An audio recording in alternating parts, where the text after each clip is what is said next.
This morning, I heard the people in Washington babbling again. They claim Russia is suffering the most staggering strategic failure of the century, that the Ukrainian armed forces are now the most innovative and powerful military on the entire European continent. Let's be frank, this stupidity has reached the level of a cult. The Beltway elites think we are blind. But look at the map. Look at physical reality. Russia is producing 150-millimeter artillery shells, Iskander ballistic missiles, and FAB-3000 glide bombs at a terrifying rate. Their industrial base is running 24/7. And us, the Western Defense Industrial Base, is exhausted, completely depleted. We take years to build what they produce in weeks. America has thrown billions of taxpayer dollars into that meat grinder. The result? A catastrophe. It's finished. It's over. But the globalists and neocons in the Uniparty still cling to their delusions. They are trying to sell you a deception. The mainstream media says Russian global influence has collapsed, with their economy careening towards stagnation under surging food prices and inflation. False. Completely false. Geography dictates everything. Russia is a massive land power. History proves it. Remember World War II. When the Wehrmacht plunged into Soviet territory, the German elites arrogantly thought their opponent would shatter in weeks. That asinine belief was paid for in blood. Today, NATO is repeating the exact same fatal mistake. They do not understand logistics. Wars are not won by slick editorials. They are won by ammunition. And on the Eurasian steppe, the West is out of ammo. Listen, do not believe the sacred democratic wrapper they are putting on Kyiv. The naked truth, that regime is a swamp of corruption. This morning, there is news of bloody purges in their underworld. A former top Ukrainian official, Andriy Portnov, was just gunned down in Madrid. The suspects arrested are Ukrainian citizens with dirty backgrounds tied to every corner of the criminal system, from illegal coal production and firearms to drug charges. Is this our democratic ally? No. It is a mafia state. Portnov's political history is an indictment of the rot.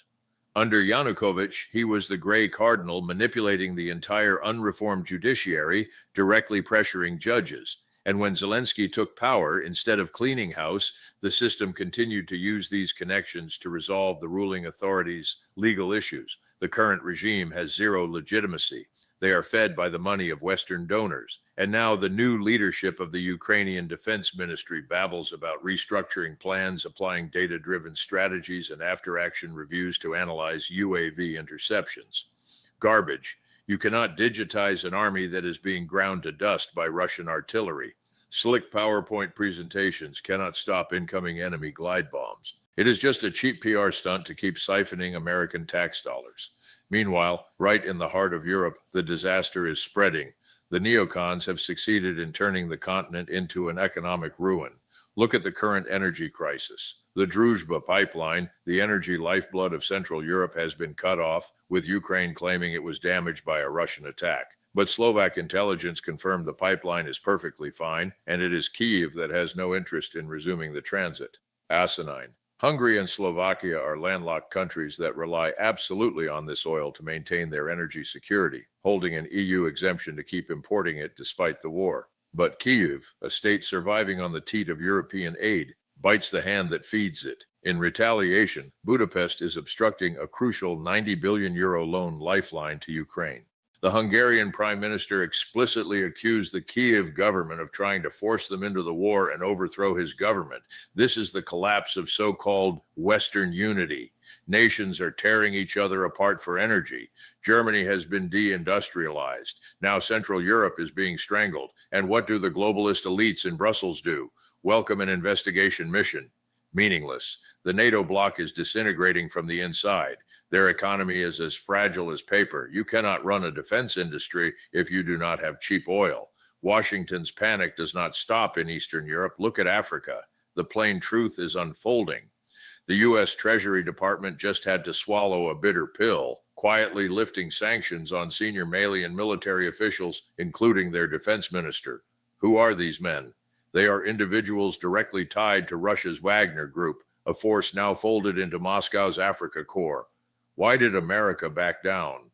Because their arrogance failed. Washington realizes the entire Sahel region is slipping from Western hands amid surging extremist violence. The Wagner Group has been in Mali since 2021. fighting alongside government forces to crush Islamist insurgents. Even though the media constantly accuses Wagner of torturing and deliberately killing civilians, geopolitical reality is brutal. Africa chooses physical security over empty moral lectures. Wagner has built a massive footprint of influence, protecting friendly governments and advancing Russian business and security interests across the continent. The fools in Washington think they can control the world with financial sanctions. Delusional. You cannot sanction geography. Russia is filling the power vacuum. The Uniparty is desperately throwing out belated efforts to improve relations, but it is too late. America's national interest does not lie in those barren deserts. We are wasting taxpayer money to maintain a dying global empire. Now, let us return to the harsh reality of the battlefield. The media is chewing over Ukraine firing Flamingo missiles deep into Russian territory, triggering alerts across 13 regions, all the way to the Ural Mountains thousands of kilometers away. Local authorities reported shooting the targets down. Another charade, firing a few sporadic missiles, whether Flamingo or ATACMS, will never change the outcome of a war of attrition. It is like shooting a slingshot at an armored train. Russia possesses an integrated S-400 air defense network and electronic warfare capabilities far beyond anything the West has. Zelensky knows his time is up. He himself just admitted on television that he is looking for a window for peace before the crucial elections in the United States. He understands the rules of the money flow. When the Uniparty in Washington shifts focus to domestic politics, the cash machine stops. The mathematics of war allows no other illusions. The two sides just had to agree to a local truce at the occupied Zaporizhzhia nuclear plant to repair a 330 kilovolt backup power line. What is the truth? Russia completely occupied this massive energy facility in the very first weeks of the conflict. They hold the ground. They hold the infrastructure. Ukraine has zero offensive capability to take it back. History taught us a lesson at the Battle of New Orleans in 1815. Fortified defense with overwhelming firepower will annihilate any foolish assault. It's finished. It's over. The only way out is a negotiation based on physical reality.